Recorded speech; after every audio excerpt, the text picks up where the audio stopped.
hospitals. Now we have got one of the best hospital here, Vasanai Clinic. So based on particular speciality, because there is enough work for each speciality. So if they can focus on each speciality or multiple, single speciality or twin or maximum 3, then we can again attract more patients. Exactly. Instead of multiple or super speciality hospital, which is not going to be the future of healthcare also.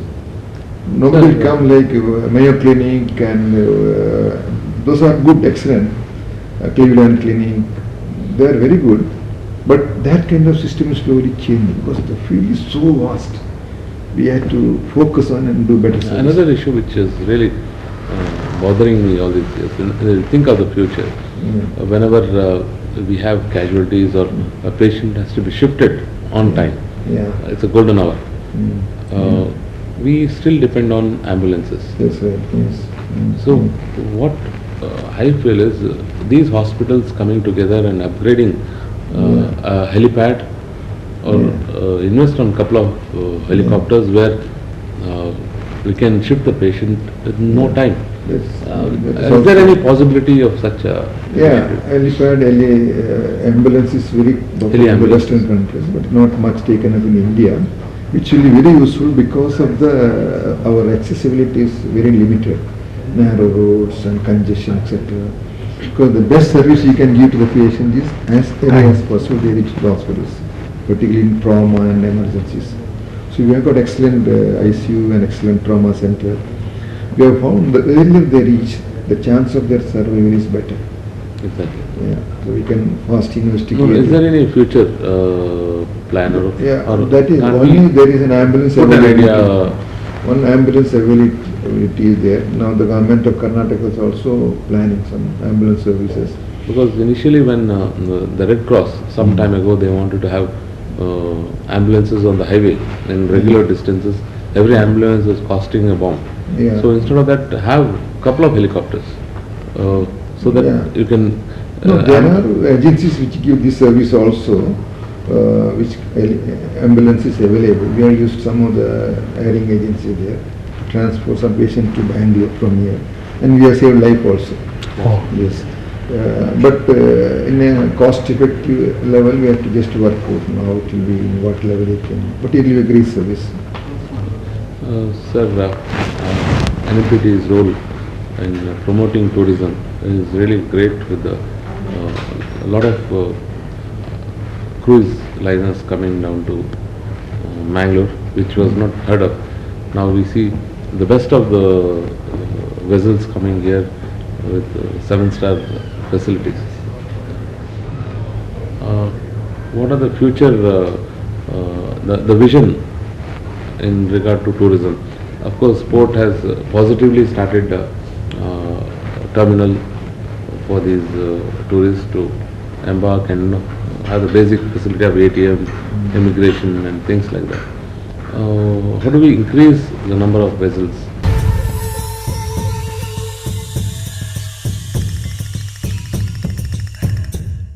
See, Mangalore, Dakshin Kannada has become center of education, center of medical care, and it is becoming a real tourist center. In fact, as far as NMPT is concerned, those days when much school and hospital facility was not there, we have 5 schools, and NMPT school was considered to be one of the best schools. In fact, we have KV sir, we have right from nursery we have, and all the schools for that matter, the quality of education is so well. Sometime back the principal KV was saying, people run to the school, people come from US, come here to Mangalore, the moment they land Mangalore, they come running to the KV and just see how is the school which they have studied.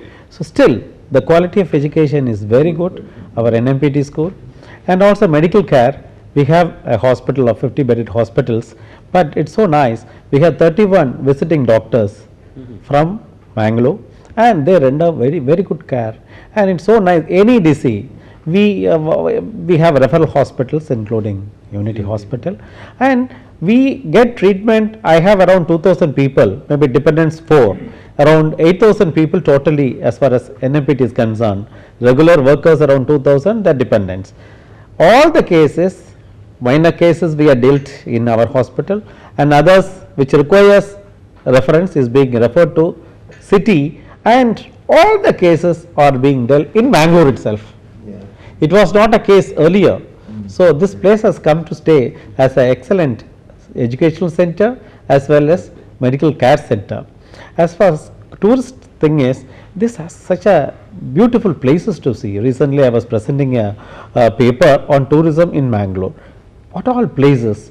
It may be Mangala Devi temple, St. Aloysius church, or Ullal Dargah, and this side Thousand Pillar temple, and lot of places, and Soane's farm, and that day I was saying in one of the meeting, was that idli, neer dosa was started from Mangalore, Dakshin Kannada, and people really with lot of curiosity they were watching, and in fact one person went to the extent of asking me, have you bought neer dosa to us?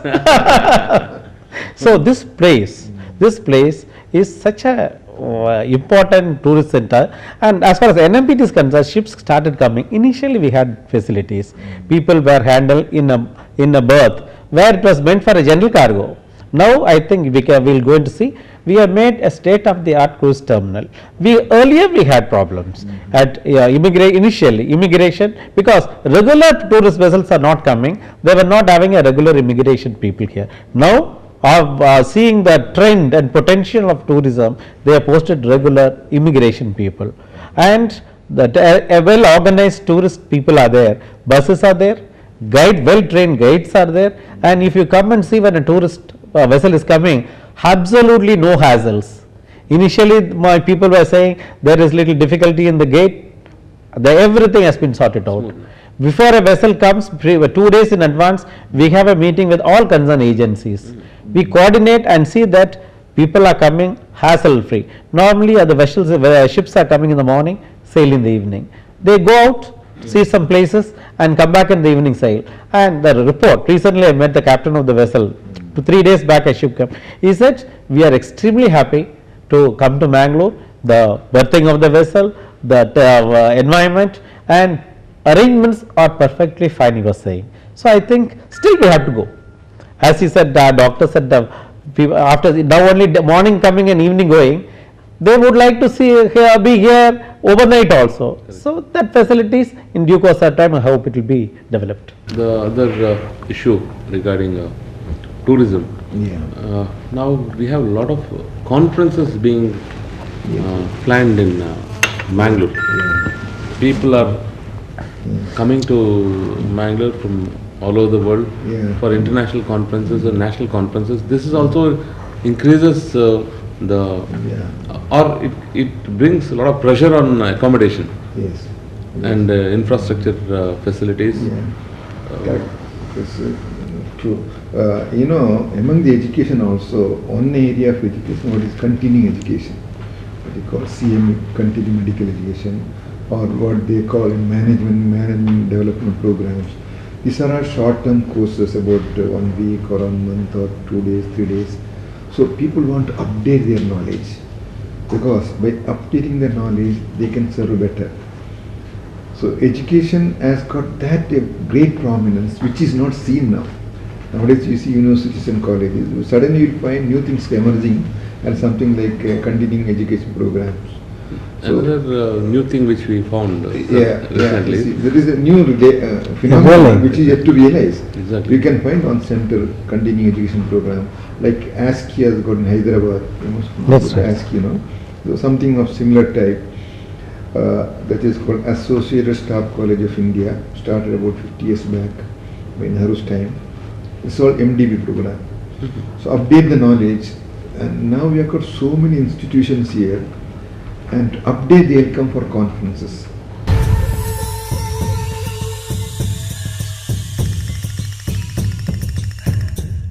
Unity Health Complex doctor CP Habeeb Rehman ಅವರ ಮುಖ್ಯಸ್ಥಿಕೆಯಲ್ಲಿ ಕರ್ನಾಟಕದ ಅಗ್ರ ಸ್ಥಾನದಲ್ಲಿರುವ ಆಸ್ಪತ್ರೆಗಳಲ್ಲಿ ಒಂದಾಗಿದ್ದು, emergency ಸರ್ವಿಸ್ಗೆ 1055707ಕ್ಕೆ ಕರೆ ಮಾಡಿ ಶೀಘ್ರ ಚಿಕಿತ್ಸೆಯನ್ನು ಪಡೆಯಬಹುದಾಗಿದೆ. Unity Health complex, expect life. An ISO 9001:2000 certified hospital, Falni Road, Mangalore.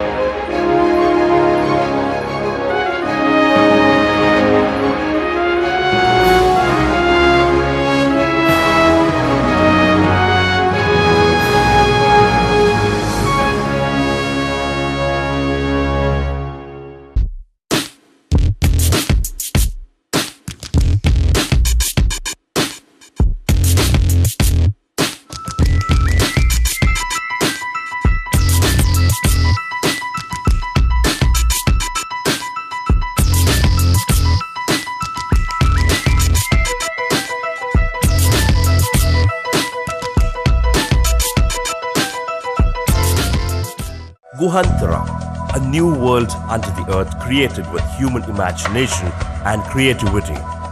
A perfect cave living model with all modern amenities to relax and to recreate.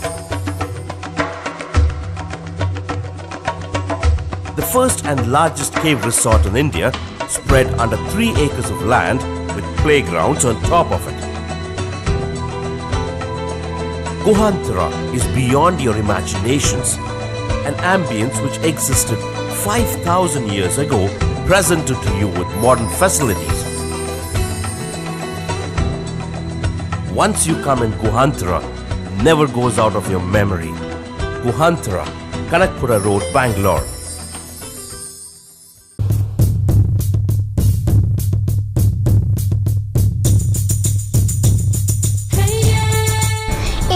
Is my country, where knowledge is free, where the world has not been broken up into fragments by narrow domestic walls. Into that heaven of freedom, my father, let my country awake.